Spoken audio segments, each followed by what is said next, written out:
Halo anak-anak semua, kita berjumpa kembali dalam pembelajaran tema 3 subtema 1 pembelajaran yang kedua. Terima kasih untuk semuanya karena kalian tetap bersemangat dalam belajar walaupun masih berada di rumah. Kita akan mulai pelajaran, dipersiapkan bukunya tema 3 masing-masing.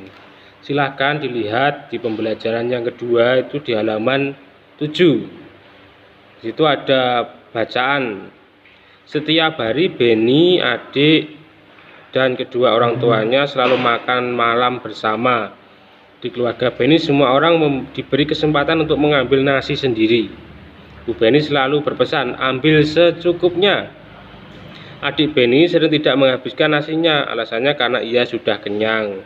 Seringkali ibu mengingatkan, namun adik Beni belum juga mau menghabiskan. Berbeda dengan adiknya, Beni selalu menghabiskan makanannya, dia selalu mengambil secukupnya. Nah, diskusikan dengan kelompokmu, tapi kita tidak bisa berdiskusi, maka dikerjakan sendiri saja sambil melihat video ini. Apa yang dilakukan adik Beni terhadap makanannya? Apa tadi? Oh ya, betul, tidak menghabiskan makanannya. Kedua, apa yang dilakukan Beni terhadap makanannya? Beni tadi bagaimana? Ya, Beni selalu menghabiskan makanannya. Kita lihat baliknya ya. Manakah yang menurutmu telah bersikap bijak terhadap makanan, Beni atau adiknya? Nah, kamu harus bisa menjelaskan nanti. 4. Ketika adik Beni membuang makanan, siapa saja yang dirugikan? Kira-kira siapa yang dirugikan? Apakah hanya ibu Beni, orang tuanya Beni? Oh tidak. Jadi yang dirugikan banyak ya. Yang pertama yaitu tadi orang tuanya Beni. Kemudian yang kedua bisa juga yang dirugikan adalah orang lain, yaitu misalnya petani. Mengapa kok dirugikan? Ya karena dalam proses menanam padi itu butuh waktu yang panjang ya, tidak langsung sekali tanam langsung tumbuh, jadi tidak, tapi butuh proses. Nanti kita akan lihat prosesnya. Kelima, ketika adik Beni makan malam, apakah dia sudah mendapatkan haknya? Apakah dia sudah mendapatkan haknya? Ya, sudah mendapatkan haknya, betul. Ya, sudah dapat haknya, bisa makan malam. Ketika adik Beni membuang makanannya, apakah dia sudah melaksanakan kewajibannya? Kalau membuang-buang, ya tentu tidak. Dan ketiga, terakhir, ketika Beni menghabiskan makanannya, apakah dia sudah melaksanakan kewajibannya? Nah, nanti dijawab kalau di situ tidak cukup, nanti bisa dijawab di buku tulisnya masing-masing. Nah, sekarang kita amati gambar bawahnya. Nah, di situ ada gambar bagaimana proses kamu itu dapat makan nasi. Ya, dilihat mulai dari hari pertama itu membajak sawah. Kalau di situ dengan kerbau, tapi sekarang sudah tidak ada yang menggunakan kerbau. Sekarang menggunakan traktor semua karena perkembangan teknologi. Kemudian padi ditanam, setelah ditanam tunggu 100 hari baru mulai berbiji. Setelah berbiji, setelah tua dipanen. Setelah dipanen diambil dari sawah, kemudian dijemur, digiling ya. Setelah itu biji yang sudah biji padi tadi atau gabah tadi yang sudah kering itu baru dikupas kulitnya atau sekamnya agar menjadi beras. Nah, setelah beras baru dimasak agar dapat dimakan. Bisa kamu bayangkan prosesnya sangat panjang. Maka pesan dari tema ini adalah kita tidak boleh membuang-buang makanan yang sudah ada. Nah, selain makanan juga banyak sumber daya alam yang ada di Indonesia. Nah, contohnya ada di sebelahnya sini. Nah, perhatikan gambar berikut. Ada orang yang menebang pohon ya. Kemudian sebelahnya ada orang yang menanam tanaman. Sebelahnya lagi yang C itu ada anak yang mencabuti tanaman atau daun-daun.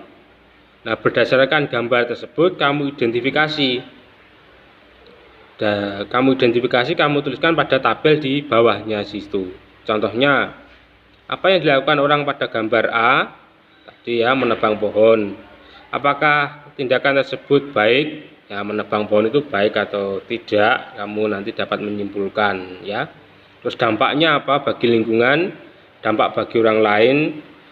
Yang terakhir, apakah perbuatan dalam gambar tersebut melanggar hak orang lain? Silahkan nanti dijawab dalam tabel. Nanti jika masih kesulitan bisa bertanya pada orang tua atau bisa bertanya pada Pak Danang. Nah, sekarang berikutnya di baliknya ya. Masih ada lagi, apakah orang tersebut sudah melaksanakan kewajibannya? Kemudian apakah yang sebaiknya dilakukan? Itu semua nanti kamu tuliskan dalam tabel tersebut.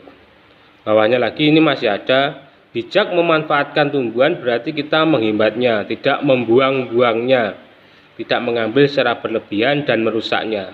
Ketika kita tidak memanfaatkan tumbuhan dengan baik, berarti kita sudah mengambil hak orang lain untuk menikmati lingkungan yang nyaman.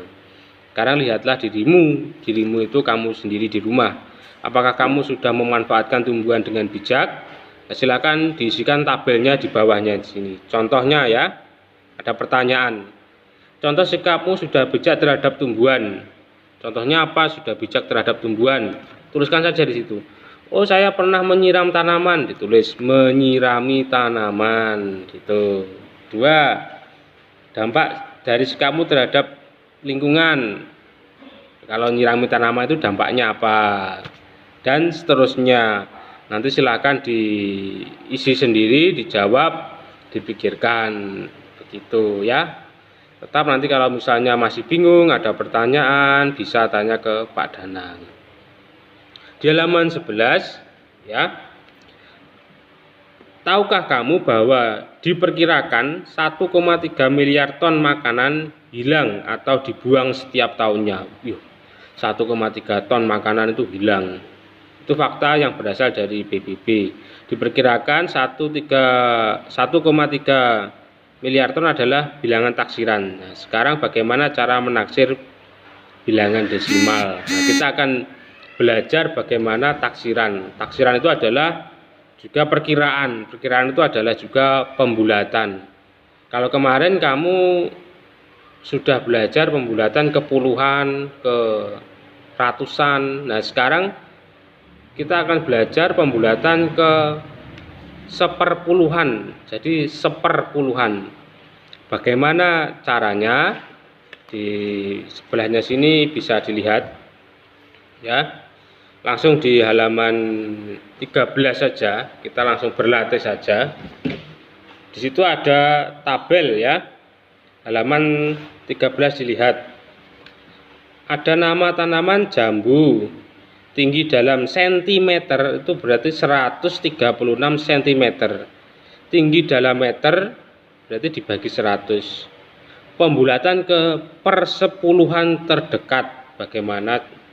Nah, cara mengerjakannya bisa dilihat di sini, saya berikan contohnya ya. Silakan disimak terlebih dahulu. Baik anak-anak, di situ ada tabelnya ya ini. Tinggi dalam meter dibagi 100, maka 136 ini dibagi 100. Sama dengan bagaimana? Ya, cara mengerjakannya ya bisa komanya ini dinaikkan atau kamu bagi menggunakan cara yang biasa. Ini kalau dibagi itu hasilnya berarti berapa? 1,36. Nah, begitu ya. Kemudian bawahnya mangga. Ini cara biar mudahnya saja. Itu kalau dibagi 100 berarti komanya naik 2, 1, 2, maka hasilnya 1,36. Nanti kamu bisa pembuktian sendiri dengan misalnya menggunakan cara yang biasa. 125 berarti berapa? Betul, 1,25. Nah, sekarang pembulatan ke per 10 terdekat. Ini ya, ada kata per 10 ya, per 10. Berarti kalau ditulis per 10 itu begini, titik-titik per 10-nya ya. Jadi yang dibulatkan itu adalah komanya ini, tidak kepuluhannya ya. Maka bagaimana persepuluhannya? Sama sebenarnya. Jika angkanya itu 1 sampai 4 ya, itu dihilangkan. Jika angkanya 5 sampai 9 itu ditambahkan atau naik. Maka ini juga bisa dikerjakan. 1,36 bisa di sini ya, 1,36. Nah, yang kita lihat adalah yang ininya, 36-nya ini ya. Di angka 3 itu ada angka 6. Jadi angka 6 itu bagaimana? Dihilangkan atau naik? Oh, naik. Maka per 10-nya, pembulatan per 10-nya itu adalah 1,4. Ya, begitu. Kalau kamu mengerjakan itu, kalau di sini kan ada namanya garis bilangan ya, garis bilangan. Nah, ini ada garis bilangan ya, begitu. Kalau misalnya kita buat garis bilangan ya sama ya. Misalnya kita buat garis bilangan, ini kan mulai dari angka 1 ya, mulai dari angka 1 ya, dibuat garis bilangan sama seperti ini, begitu. Jadi pembulatannya begitu. Contoh yang kedua misalnya, jadi ini jawabannya 1,4. Yang berikutnya adalah 1,25.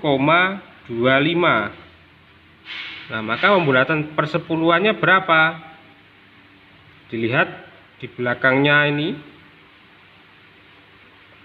angka 2 ini adalah angka 5, maka angka 5 juga naik, jadi 1,3. Maka ini dijawab 1,3. Berikutnya 33 ya. Nah, ini dilihat 33 per 100. Wah, bagaimana caranya? Kalau kamu membagi kan bingung ya, sama, komanya naik 2, 1, 2. Maka di sini ada angka 0, jadi jawabannya 0,33. Sini 0,33. Kemudian dibulatkan ke persepuluhan terdekat berapa? 0, di sini kan 0,33. Nah, kita lihat, yang dilihat sininya, ini ada angka 3. Oh, angka 3 itu kurang dari 5, maka dihilangkan, jadi 0,3. Begitu. Nanti yang bawah 2 ini silahkan dilanjutkan sendiri. Itu cara pembulatan ke persepuluhan terdekat. Baik anak-anak semua, jadi itu tadi cara pembulatan ke persepuluhan terdekat. Bukan ke puluhan ya, tapi ke persepuluhan. Nanti jika masih bingung, kamu bisa bertanya kepada Pak Danang lagi. Kemudian selanjutnya di baliknya itu saatnya kita berkreasi. Kita berkreasi menggunakan tumbuh-tumbuhan yang ada di sekitar kita. Kita belajar membuat kolase dari tumbuh-tumbuhan. Kolase merupakan karya seni tempel pada permukaan gambar. Di situ ada contohnya adalah gambar tentang gambar kupu-kupu. Kemudian gambar kupu-kupu itu ditempeli daun-daunan kering ya, daun-daunan kering, kemudian diberi hiasan warna. Nah, nanti tugasmu juga akan membuat kolase, bisa kupu-kupu, bisa binatang yang lainnya ataupun kolase yang lainnya. Silahkan berkreasi. Kamu bisa melihat contoh-contohnya, kamu bisa browsing di Google, itu banyak sekali contoh-contoh kolase. Intinya dari tumbuh-tumbuhan ya, tetapi ada syaratnya ya, tumbuh-tumbuhannya.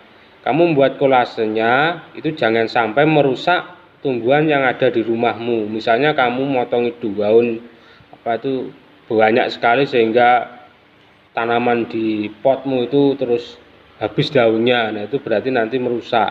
Nah, bagaimana biar tidak merusak? Nah, kamu bisa mengambil daun-daun yang sudah jatuh, sudah kering, sudah jatuh, ataupun memetik daunnya juga secukupnya saja. Intinya tidak merusak tanaman yang ada di sekitarmu, karena materi kita adalah peduli terhadap lingkungan. Jauh lebih baik jika kamu memanfaatkan daun-daun yang sudah kering, sudah jatuh, kemudian ranting-ranting yang sudah kering. Jadi memanfaatkan barang yang sudah memang tidak digunakan, ya, tumbuhan yang sudah mati begitu. Jadi biar kamu tidak merusak lingkungan. Demikian video dari Pak Danang. Jadi tugasmu tadi ya, yang seperti saya sampaikan tadi, ada beberapa yang kamu kerjakan. Kemudian yang terakhir, kamu membuat karya kolase itu di buku gambarmu masing-masing.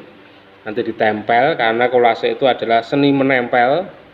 Tempel, kalau sudah jadi, difoto, dikirimkan semuanya ke classroom begitu. Terima kasih sudah melihat video dari Pak Danang. Selamat bekerja, selamat belajar, selamat berkarya. Yang terpenting adalah tetap menjaga kesehatan, tetapi juga tetap belajar agar kita sehat secara jasmani, juga sumber daya kita, sumber daya manusia kita, SDM kita itu juga dapat tumbuh berkembang dengan baik. Terima kasih banyak sudah belajar bersama. Nanti jika ada pertanyaan, jika ada kesulitan, bisa ditanyakan ke Pak Danang, bisa lewat WA atau pas mungkin ketika kita mengadakan Zoom. Terima kasih, sampai bertemu lagi di video berikutnya. Dadah.